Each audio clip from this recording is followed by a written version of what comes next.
G'day everyone, I'm going to have a go at doing a watercolour painting. I'm going to show you the steps that I go through to create a piece.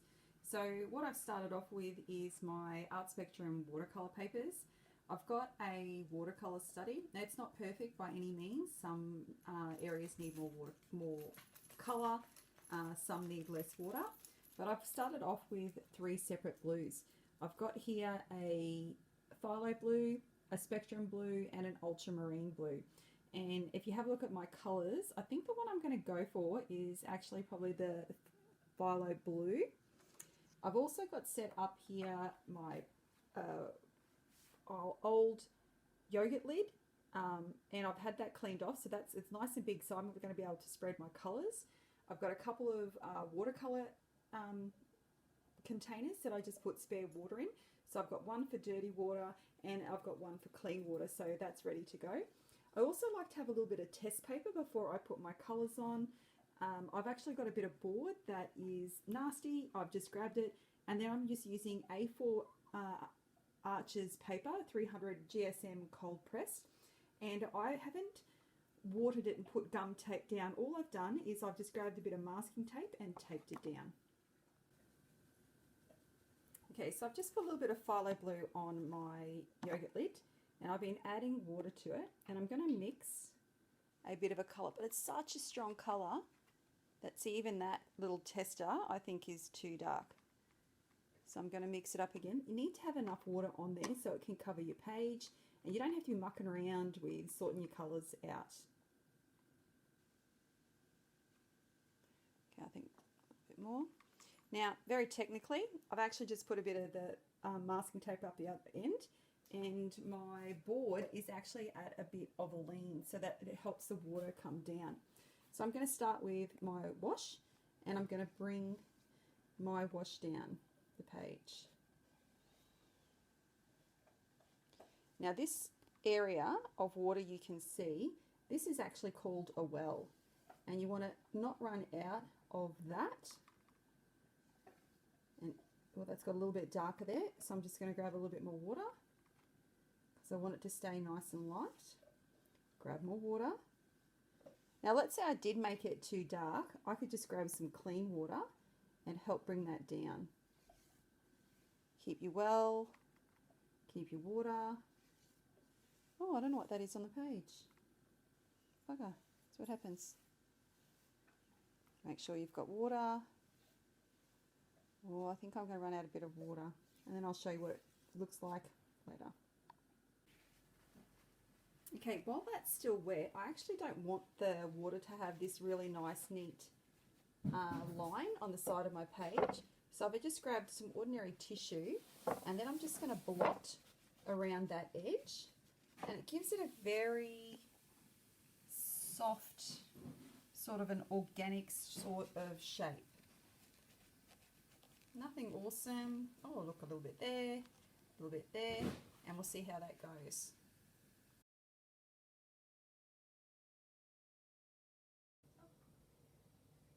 My wash is dry now, and I'm going to create a bit of a template so that I can keep reusing the same design. So I'm just going to do a bit of a sketch. Hopefully you can see it. Now the reason I've got that rectangle behind it is because I want some of the work to come outside my center frame. So I've marked it on, and then it's going to come out.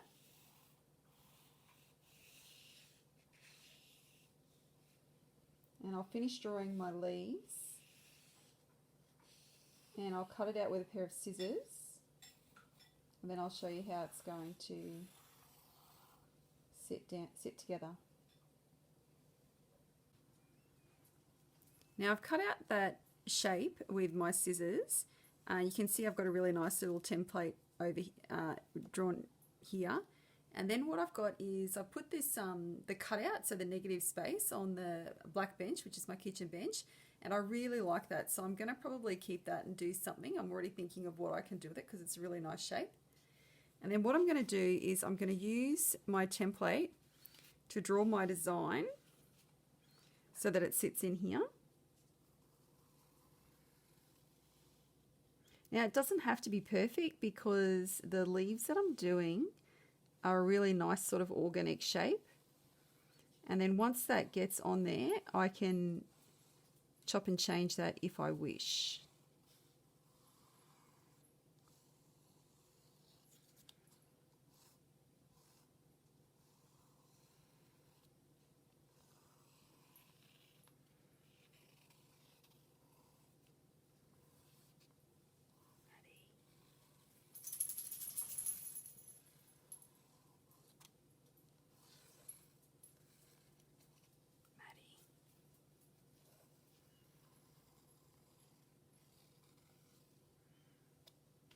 And then I can put a darker tonal wash over the top of that. Now I have worked back into the drawing with an eraser a little bit because I just felt it was a little bit too dark. And I've got my phthalo blue with some water. Now it's a really strong colour, so I am forever testing the colours to see whether it's too dark or too light. And I've got some little water in reserve here. So we'll do another little test. And that's probably okay. So what I'm going to try to do is decide what spaces that I'm going to fill in and what I'm not. Now, when we were doing the wash, you work from the top and bring it down, but because these spaces are so tiny, I really can get away with doing a particular area, and then I still get a nice sort of flow of lines. So again, I can think about what I want to do.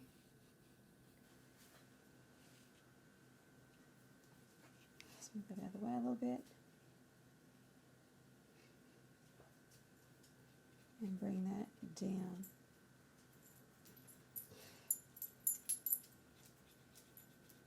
And I don't have to be too neat with this because it's nice and organic and it's nice and loose. Oh, what's that? A bit of something. Just wipe that, and I'll show you what that looks like when it's finished.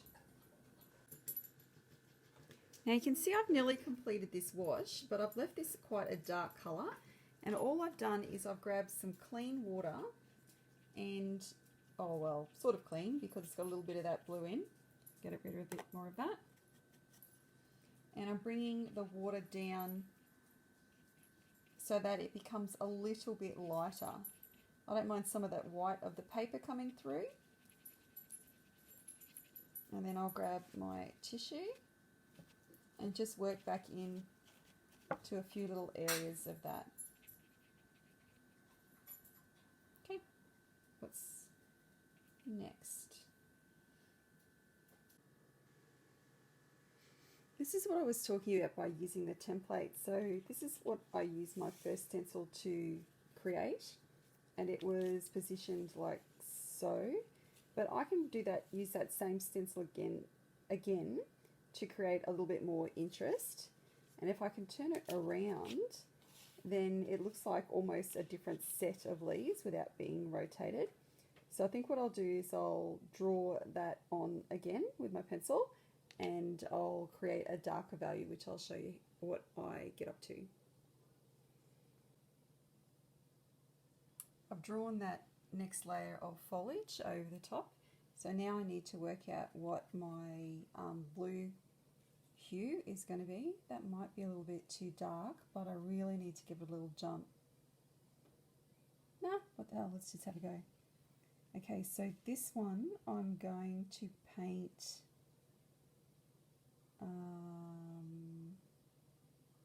it's around it.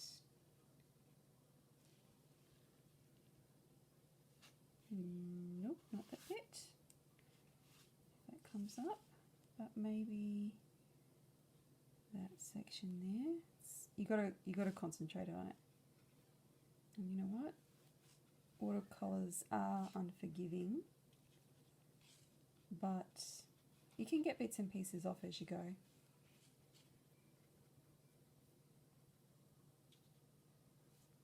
And what comes in there?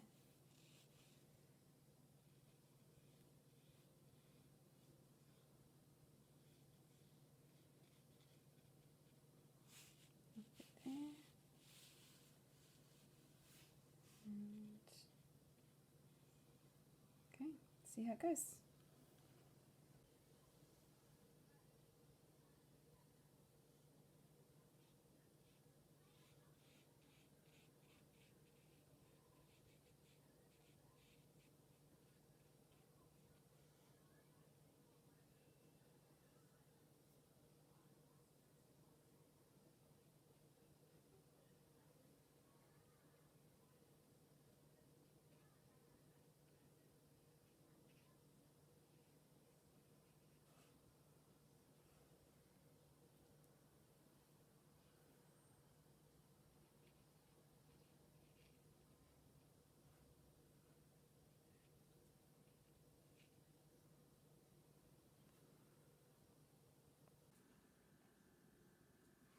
So it's the next day and I've left it dry overnight. I've added a little bit more water to my palette.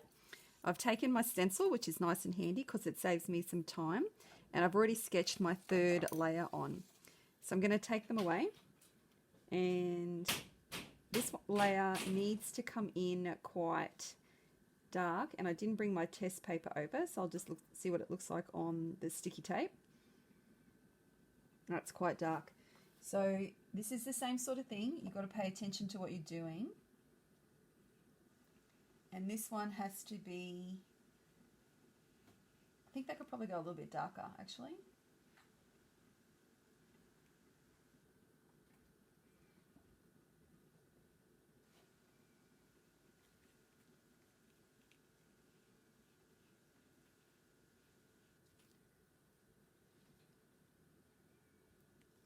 It's a bit tricky to try to work out where it all goes.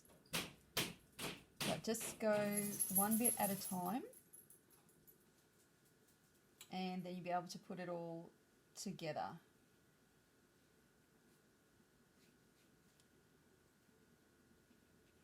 Now you can see this little spot is too dark because of how much water I had and colour I had on the brush. So I'm just going to absorb some of that up with my brush and move it over. See how it changed straight away? Take a little bit more, and then that will settle down.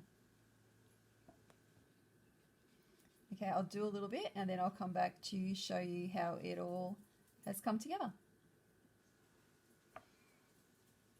Yep. So you can see that I've actually added its fourth layer, and this is going to be the final layer. I've drawn it on and I'm really starting to fill in those areas and make it nice and dark. What I'm going to do after this is just add a little bit of detail to splash some bits and pieces around.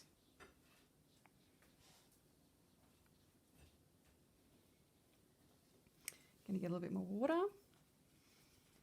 Do a little test to make sure it's not too dark. Okay, so I'm going to look where my light falls on my pieces. Take the bit off so it's not too much water. I'm going to carefully run down some of the edges of the work, looking for it gets really complicated, so try to just take your time and only tend to do one side of your leaves. Now, I'll keep going with that in a second, but once you've sort of done that, the next one you want to do is start to add a little bit of embellishment, a little bit of detail. So I'm going to run down my leaf. Not perfectly. It's still organic. It still belongs to Mother Nature. Okay. Okay. So I've done the lines just to give it a little bit more of depth in the piece. And then what I've done is I've loaded my brush up with some blue paint. And then I'm going to bravely flick my work. And you can see some tiny little speckles going on there. Going to get some more water. Oh, that was a good one. Get some more water. And probably not as much flicking, but a few little drops. And I will, once that's dry, I'm going to use the eraser and rub all of those lines out and take the tape off, and then I'll show you what it looks like. Okay, so you can see I've added my splatters, and then I actually wanted a few more predominant splatters, so I actually put some drops on there with actually the end of the brush. Then what I'm doing is, because I'm using a 300 gram Arches paper, I'm actually rubbing as much of the pencil off as I can. Now you have to be very careful because you don't want to be lifting the paper up, you don't want to smudge everything, so you've got to make it really quite dry. But I would like to get the pencil off. Now the next thing you need to think about doing, now my hands I know are clean, so there's no oils coming off my hands, is you want to be able to take the masking tape off. Now when you're taking masking tape off, just do one at a time, and you don't want to pull the masking tape this way, because if it tears your paper, it's going to tear towards your work. Whereas if I pull the masking tape this way, if it started to tear, it wouldn't tear any of my work. So I'm going to come around there and keep going in a sec. I have a bit of a thing for the gum trees at the moment, as you can see, because I've done my watercolour painting. And I went out and grabbed some gum leaves that were on the ground. And I've had a look at putting gum leaves over the top of the piece, but I really don't like the dark green. And I don't mind the red, I have to say. Would that work? I do love adding that element of texture. Or I've got a bit of a browner colour. Another one.